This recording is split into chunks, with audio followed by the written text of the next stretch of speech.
السلام علیکم دوستو، زیادہ تر لوگ ناراض لمحوں سے لطف اندوز نہیں ہوتے۔ وہ عام طور پر کسی خراب چیز سے جڑے ہوتے ہیں، جیسے پارکنگ کا ٹکٹ یا کسی دلیل۔ لیکن یہ منفی جذبات محققین کو راغب کرتے ہیں، جو اسے خوابوں اور جینس میں پاتے ہیں۔ ذہانت کے فریب اور وقفوں کے نشانوں کی آہستہ آہستہ موت جیسے عجیب و غریب اثرات بھی پائے جاتے ہیں۔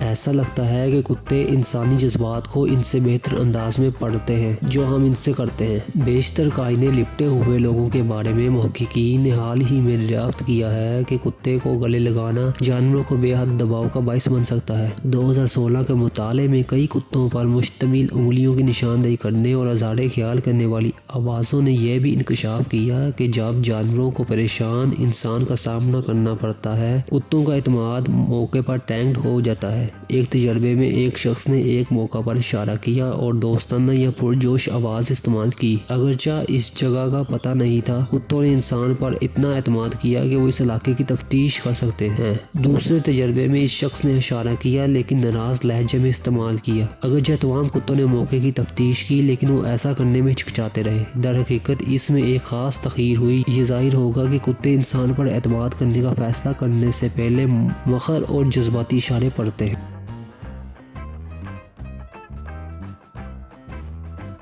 غیظ و غضب لوگوں کو مضحکہ خیز انداز میں متاثر کرتا ہے۔ وہ اپنی ذہانت کو زیادہ سمجھتے ہیں۔ لمحہ فکریہ فیصلے کے بعد یہی وجہ ہو سکتی ہے کہ کوئی یہ سوچ سکتا ہے مجھے کیوں زمین پر بھیجا کہ یہ ایک اچھا خیال ہے۔ محققین نے وارسا میں 520 انڈر گریجویٹس کو جمع کیا۔ ان کے غصے کی تیز رفتار اور تعداد پر ان سے پوچھ گچھ کی گئی اور انٹیلیجنس ٹیسٹ دیے گئے۔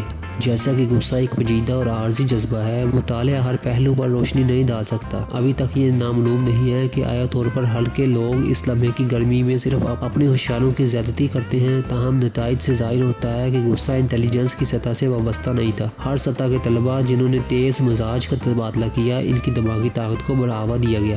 اس کے برعکس بے چینی شخصیت کے حامل افراد نے اپنی عملی فصلیت کو کم سمجھا۔ اس تحقیق نے جس چیز کو واضح کیا وہ حیرت انگیز نہیں تھا۔ نارسیسزم ان لوگوں کے لیے ایک چابی تھی جن کا خیال تھا کہ وہ ہر ایک سے زیادہ ذہین ہے۔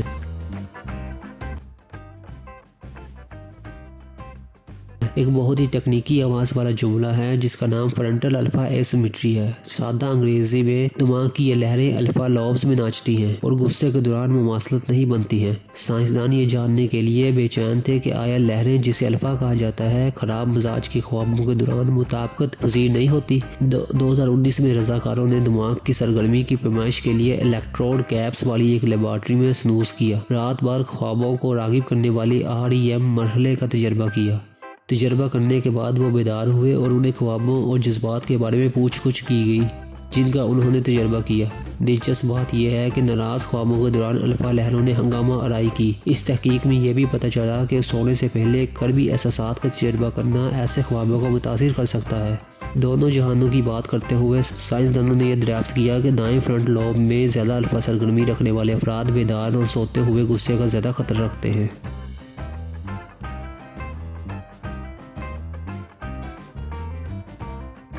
ہزار سالہ تشدد کے بعد جدید معاشرے کو ایک مسئلہ ورثے میں ملا جو بدترین جارحیت کو فروغ دیتے ہیں، دوسروں کو تیار کرتے ہیں جو خود پر قابو پانے سے روکتے ہیں۔ اس کا مطلب ہے جو لوگ جینس کے طور پر غصے کا شکار ہوتے ہیں وہ اکثر پرسکون رہنے کی کوشش کرتے ہیں لیکن جذباتیت پر قابو پانے کے لیے ذمہ دار دماغی خطے کی کمی رکھتے ہیں۔ شکاریوں کے ساتھ رہنے والے قبائل کے ساتھ رہتے ہوئے محققین نے خود ہی دیکھا کہ تشدد نے سب سے زیادہ ممبروں کو کس طرح فائدہ پہنچایا۔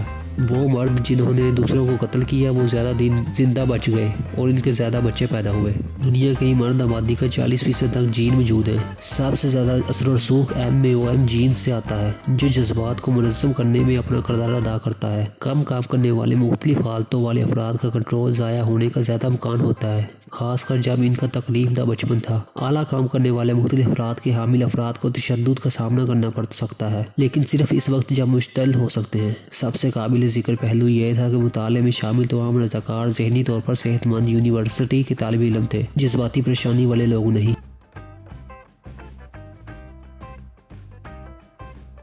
یہ فرضی لگ سکتا ہے لیکن جذبات کی عالمی ریاست کی رپورٹ ایک اصل چیز ہے۔ اس کے 2018 ایڈیشن کے گیلب نامی ایک تجزیاتی فرم نے 140 سے زائد ممالک کے 1,51,000 سے زیادہ افراد کے ساتھ انٹرویو کیے۔ بالغوں سے اس بارے میں پوچھ گچھ کی گئی کہ انہوں نے کتنی بار مثبت اور منفی جذبات کا تجربہ کیا۔ نتائج 2019 میں شائع ہوئے۔ ان لوگوں کا کہنا تھا کہ وہ اداسی اور پریشانی میں مبتلا ہیں۔ پچھلے سال کے مقابلے میں اس میں 1% اضافہ ہوا ہے۔ غصہ میں 2% اضافہ ہوا ہے۔ یہ تینوں منفی جذبات نئی ریکارڈ کی بلندیوں پر کھڑے ہیں اور یہ بتاتے ہیں کہ لوگ پہلے سے کہیں زیادہ پریشان اور غصے سے بڑے ہیں۔ ان کے مضمرات تباہ کن ہو سکتے ہیں۔ منفی جذبات اور صحت کے مسائل، خاص طور پر ہائی بلڈ پریشر، دل کی بیماری اور فالج کے مابین واضح روابط ہیں۔ اگر یہ رجحان عروج پر رہا تو سائنسدانوں کو خدشہ ہے کہ عالمی آبادی تیزی سے غیر صحت بخش ہو سکتی ہے۔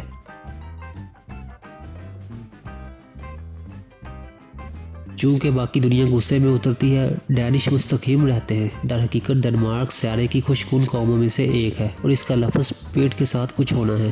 حال ہی میں ان کے پسندیدہ لفظ کے بطور ووٹ دیا گیا۔ اس لفظ کا قطعی انگریزی ترجمہ موجود نہیں ہے، تاہم یہ دباؤ اور غصے کی سطح کو کم کرنے کا جواب ہو سکتا ہے۔ یہ اس مسئلے کو قبول کرنے کے لیے "او ٹھیک ہے" جیسے جملے کے طور پر استعمال ہوتا ہے۔ پارکنگ کا ٹکٹ تلاش کرنے پر ایک ڈینش پہلے مایوسی کا شکار ہو سکتا ہے، لیکن پھر پیچھے ہٹ کر کہتا ہے "پٹ قبولیت شامی حیثیت رکھتی ہے کیونکہ یہ غصے کو سنو بالنگ اور باقی دن کو برباد کرنے سے روکتا ہے"۔ اساتذہ کے پاس بچوں کو کھیل سے ہارنے یا دوڑنے کی ضرورت ہوتی ہے جب اسے تبدیل نہیں کیا جا سکتا۔ اس سے انہیں زیادہ سے زیادہ رد عمل نہیں کرنا پڑتا بلکہ دوبارہ توجہ مرکوز کرنا، آباد ہونا اور آگے بڑھنا پڑتا ہے۔ بلا شبہ یہ لفظ ذمہ داری کے ساتھ استعمال ہوتا ہے۔ پٹ معمولی مایوسیوں کو دور کرنے کے لیے موجود ہے، اس سے پہلے کہ وہ راکشسوں میں ڈال سکے۔ اس کا استعمال کبھی سستی یا کبھی ایسی صورتحال کا عذر کرنے کے لیے نہیں ہوتا جہاں کسی پر سنگین ظلم ہوا ہو۔